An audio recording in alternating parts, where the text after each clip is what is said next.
하나님의 말씀 보도록 하겠습니다. 하나님의 말씀은 창세기 42장 18절에서 38절까지 말씀입니다. 창세기 42장 18절에서 38절까지 말씀을 보도록 하겠습니다. 사흘 만에 요셉이 그들에게 말하였다. 나는 하나님을 두려워하오. 당신들은 이렇게 하시오. 그래야 살 수 있어. 당신들이 정직한 사람이면 당신들 형제 가운데서 한 사람만 여기에 갇혀 있고 나머지는 나가서 곡식을 가지고 돌아가서 집안 식구들이 허기를 면하도록 하시오. 그러나 당신들은 반드시 막내 아우를 나에게로 데리고 와야 하오. 그래야만 당신들의 말이 사실이라는 것을 증명할 수 있을 것이며 당신들이 죽음을 면할 것이오. 그들은 그렇게 하기로 하였다. 그들이 서로 말하였다. 그렇다. 아우의 일로 벌을 받는 것이 분명하다. 아우가 우리에게 살려달라고 애원할 때에 그가 그렇게 괴로워하는 것을 보면서도 우리가 아우의 애원을 들어주지 않은 것 때문에 우리가 이제 이런 괴로움을 당하는구나. 노벤이 그에게 대답하였다. 그러기에 내가 그 아이에게 못할 짓을 하는 죄를 짓지 말자고 하지 않더냐. 그런데도 너희는 나의 말을 들은 채도 하지 않았다. 이제 우리가 그 아이의 핏값을 치르게 되었다. 그들은 요셉이 통력을 세우고 말하였으므로 자기들끼리 하는 말을 요셉이 알아듣는 줄은 전혀 알지 못하였다. 듣다 못한 요셉은 그들 앞에서 잠시 물러가서 울었다. 다시 돌아온 요셉은 그들과 말을 주고받다가 그들 가운데서 시몬을 끌어내어서 그들이 보는 앞에서 끈으로 묶었다. 요셉은 사람들을 시켜서 그들이 가지고 온 통에다가 곡식을 채우게 하고 각 사람이 낸 돈은 그 사람의 자루에 도로 넣게 하고 또 길에서 먹을 것을 따로 주게 하였다. 요셉이 시킨 대로 다 되었다. 그들은 곡식을 나귀에 싣고 그 길을 떠났다. 그들이 하룻밤 묵어갈 곳에 이르렀을 때에 그들 가운데서 한 사람이 자기 나귀에게 먹이를 주려고 자루를 풀다가 자루 아귀에 자기의 돈이 그대로 들어있는 것을 보았다. 그는 이것을 자기 형제들에게 알렸다. 내가 낸 돈이 도로 돌아왔다. 나의 자루 속에 돈이 들어있어. 이 말을 들은 형제들은 어리 빠진 사람처럼 떨면서 서로 쳐다보며 한탄하였다. 하나님이 어찌하여 우리에게 이런 일을 하셨는가? 그들은 가나안 땅으로 아버지 야곱에게 돌아와서 그동안 겪은 일을 자세히 말씀드렸다. 그 나라의 높으신 분이 우리를 보더니 음악에 꾸짖고 우리를 그 나라를 엿보러 간 첩자로 여기는 것입니다. 그래서 우리는 그에게 우리는 정직한 사람입니다. 우리는 첩자가 아닙니다. 우리는 모두 한 아버지의 자식들로서 12형제입니다. 하나는 잃고 또 막내는 가나안 땅에 우리 아버지와 함께 있습니다. 하고 말씀을 드렸습니다. 그랬더니 그 나라의 높으신 분이 우리에게 이르기를 어디 너희가 정말 정직한 사람들인지 내가 한번 알아보겠다. 너희 형제 가운데서 한 사람은 여기에 나와 함께 남아있고 나머지는 너희 집안 식구들이 굶지 않도록 곡식을 가지고 돌아가거라. 그리고 너희의 막내 아우를 나에게로 데리고 오너라. 그래야만 너희가 첩자가 아니고 정직한 사람이라는 것을 내가 알 수 있겠다. 그런 다음에야 내가 여기 잡아둔 너희 형제를 풀어주고 너희가 이 나라에 드나들면서 장사를 할 수 있게 하겠다 하였습니다. 그들은 자루를 비우다가 각 사람의 자루에 각자가 치른 그 돈꾸러미가 그대로 들어있는 것을 보았다. 그들과 그들의 아버지는 그 돈꾸러미를 보고서 모두들 겁이 났다. 아버지 야곱이 아들들에게 말하였다. 너희가 나의 아이들을 다 뺏어가는구나. 요셉을 잃었고 시몬도 잃었다. 그런데 이제 너희는 베냐민마저 뺏어가겠다는 거냐. 하나같이 다 나를 괴롭힐 뿐이구나. 로벤이 아버지에게 말하였다. 제가 베냐민을 다시 아버지께로 오지 못한다면 저의 두 아들을 죽으셔도 좋습니다. 막내를 저에게 맡겨주십시오. 제가 반드시 아버지께로 다시 데리고 오겠습니다. 야곱이 말하였다. 막내를 너희와 함께 그리로 보낼 수는 없다. 그 아이의 형은 죽고 그 아이만 홀로 남았는데 그 아이가 너희와 같이 갔다간 또 무슨 변을 당하기라도 하면 어찌하겠느냐. 너희는 백발이 성성한 이 늙은 아버지가 슬퍼하며 죽어서 소홀로 내려가는 꼴을 보겠다는 거냐. 아멘. 오늘 우리가 읽은 이 말씀의 스토리 이야기는 요셉은 형제들과의 첫 재회 후 그들을 3일 동안 감옥에 가두어 둡니다. 3일 동안 형제들은 감옥 안에서 얼마나 피폐한 마음으로 지냈을까요? 밥도 못 먹고 잠도 못 잤으리라 추측해 볼 수 있을 것 같습니다. 물론 요셉은 그러한 시간을 무려 13년 동안이나 견뎌냈습니다. 총리 요셉은 형제들에게 그들 중 한 사람만 이곳에 갇혀 있는 것으로 하고 나머지는 곡식을 가지고 돌아가서 남은 가족들의 허기를 채우라 라고 말합니다. 그러나 다음번에 올 때는 막내 아들을 데리고 와야지만 너희들의 정직함이 증명될 것이다 라고 말합니다. 이 이야기를 들은 형제들은 이 모든 일들이 자신들의 죄 때문에 일어난 일이라며 한탄하고 있습니다. 그들의 말 속에서 그때 당시에 요셉의 비참했던 모습이 드러납니다. 요셉이 형들에게 살려달라고 그토록 애원했음에도 불구하고 그들은 매정하게도 요셉을 버렸습니다. 맏아들 르우벤은 동생들을 책망합니다.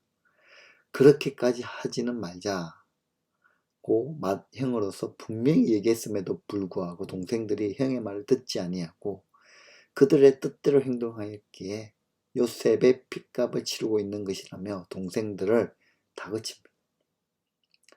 요셉과 형제들은 통역을 사이에 두고 대화를 나누고 있었습니다. 형제들은 그들의 언어를 총리가 듣고 있으리라고는 꿈에도 생각하지 못했겠지.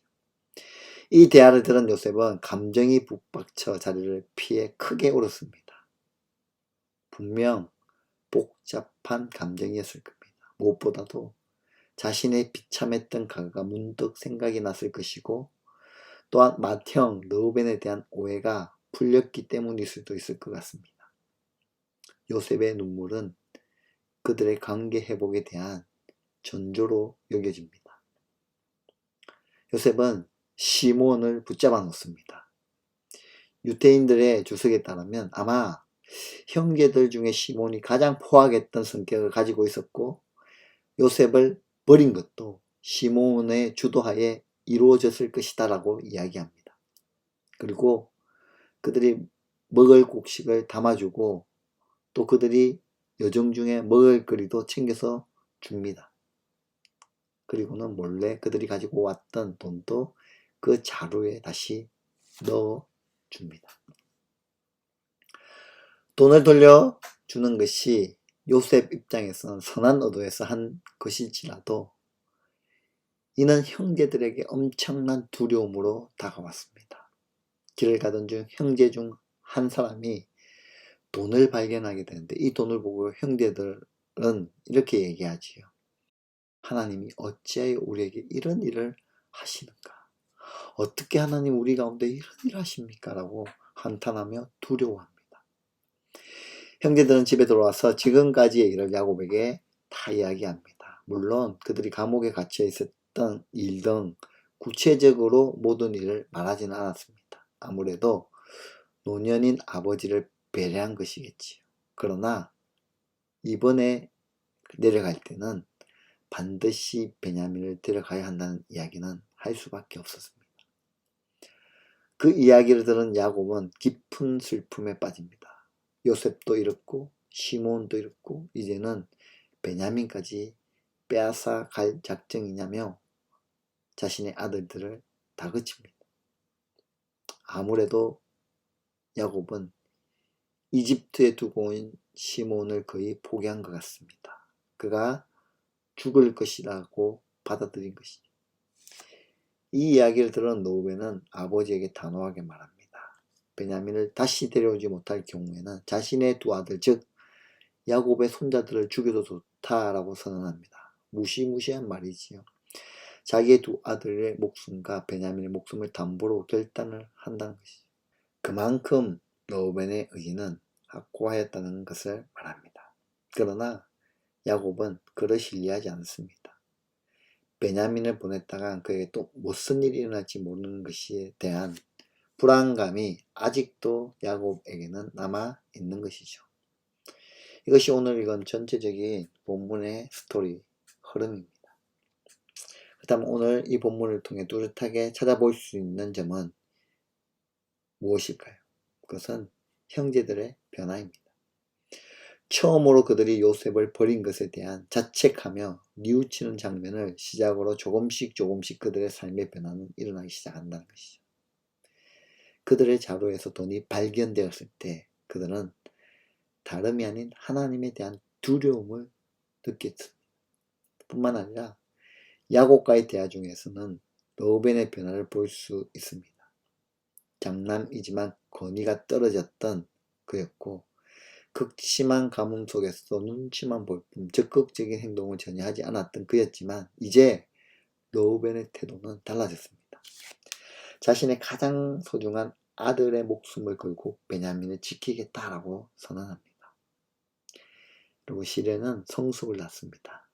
아프고 괴로운 가정이지만 그 가정을 지나고 나면 더욱 아름답게 다듬어져가는 자신을 발견하게 되는 것이죠.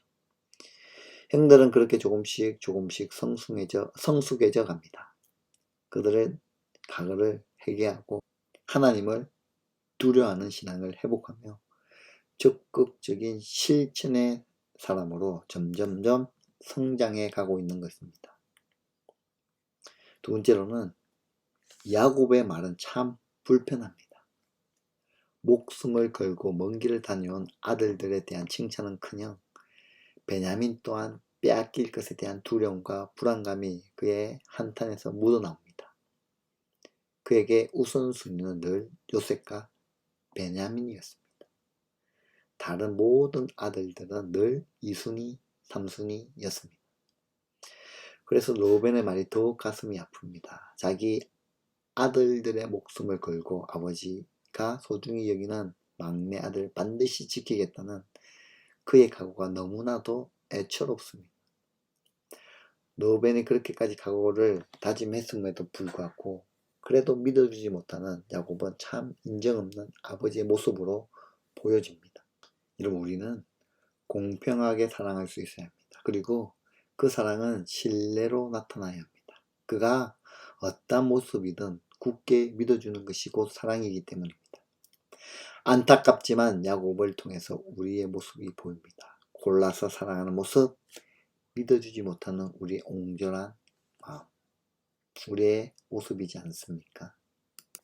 계속해서 볼 것은요, 이 야곱의 가정에 큰 문제가 가로막혀 있습니다. 야곱의 가족은 지금 감당할 수 없는 문제에 직면했습니다. 정말 깝깝합니다. 시몬이 지금 감옥에 있기 때문에 감옥에서 데려오려면 베냐민을 데려가야 하는데 아버지 야곱은 베냐민을 내어주지 않습니다.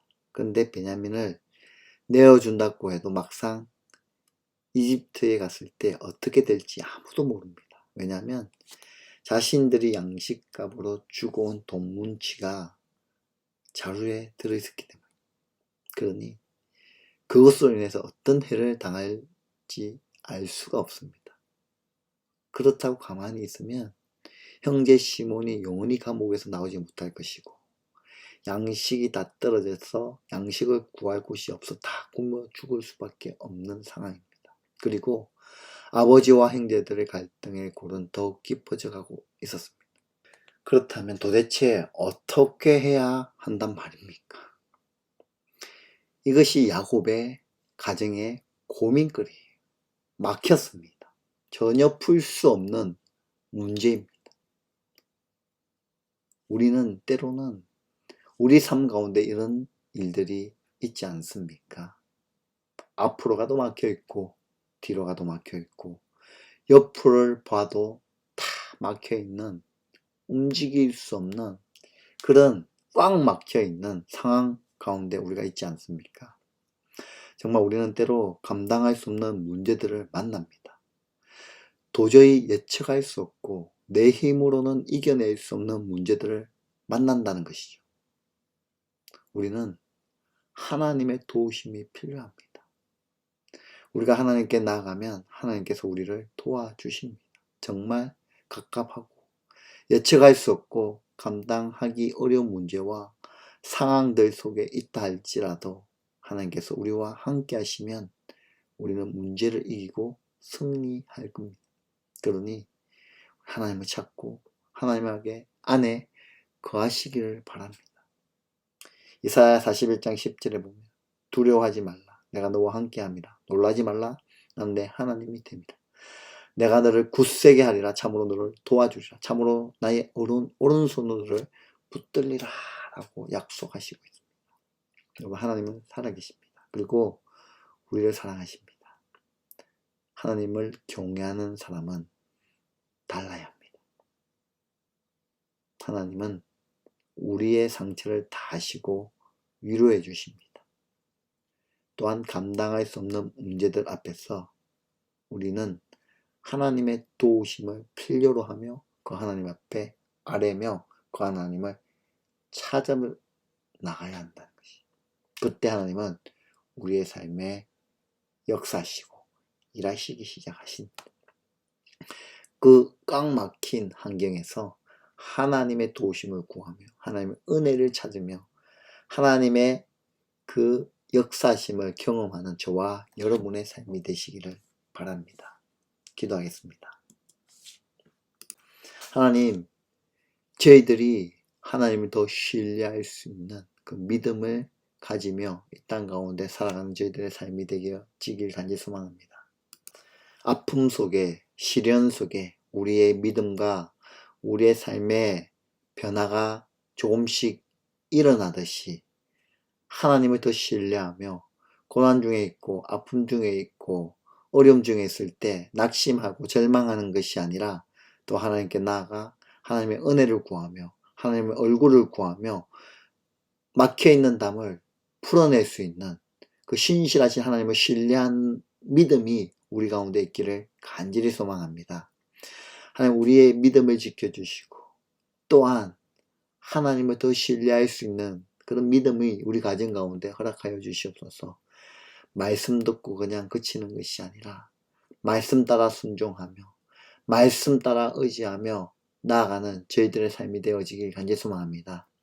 문제만 바라보는 것이 아니라 그 문제 때문에 사람을 찾아다니는 것이 아니라 그 문제를 해결받기 위하여 어떤 무언가를 찾아다니려는 것이 아니라 신실하신 하나님, 문제보다 더 크신 하나님, 문제를 밟고 계시는 그 하나님을 바라보게 하시고 더 신뢰할 수 있는 그 믿음 우리 가운데 허락하여 주시옵소서. 그렇게 우리의 삶의 역사하신 하나님을 찬양하며 살아계신 예수 그리스도 이름으로 기도드리옵나이다. 아멘.